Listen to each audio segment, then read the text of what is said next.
கிறிஸ்துவுக்குள் பிரியமான சகோதர சகோதரிகளே, உங்கள் அனைவரையும் தினம் ஒரு முத்துக்கள் நிகழ்ச்சியில் சந்திப்பதில் மிகுந்த மகிழ்ச்சி அடைகிறேன். தேவனுடைய கைக்குள் அடங்கியிருங்கள். 1 பேதுரு 5ஆம் அதிகாரம் 6ஆம் வசனம்.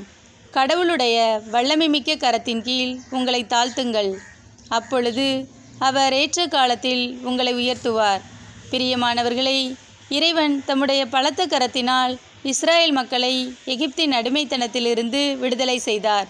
இரட்சிக்கக்கூடாதபடிக்கு அவருடைய கரம் குறுகி போகவில்லை.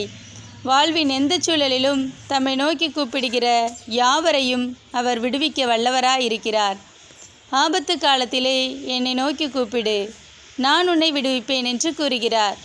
இறைவனின் கரம் இஸ்ராயேல் மக்களை பாதுகாக்க பகலிலே மேகஸ்தம்பமாகவும் இரவிலே அக்கினி ஸ்தம்பமாகவும் இருந்தது. அதே இறைவன் இன்று நம்மையும் பாதுகாப்பார். அதற்கு நாம் அவருடைய வல்லமை மிக்க கரத்தின் கீழ் நம்மை தாழ்த்த வேண்டும்.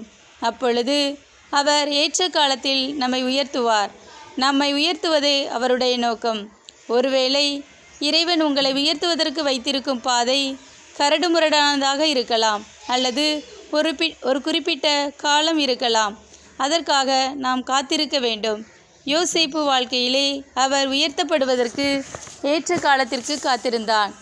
எந்த நேரத்தில் உயர்வு நமக்கு பெருமையை தராமல் பொறுமையை தருமோ அந்த நேரம் வரை நம்மை காத்திருக்க செய்கிறார்.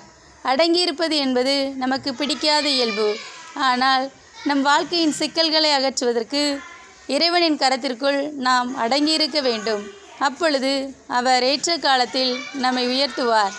அன்பு இறைவா, நாங்கள் எங்களுடைய பெருமையினால் உயர்ந்து நிற்காதபடிக்கு உம்முடைய வல்லமை மிக்க கரத்தின் கீழ் எங்களை தாழ்த்துகிறோம். நீரே எங்களை ஏற்ற காலத்தில் ஆசீர்வதித்து உயர்த்தும் என்று அவரை நோக்கி ஜெபிப்போம். ஆமேன்.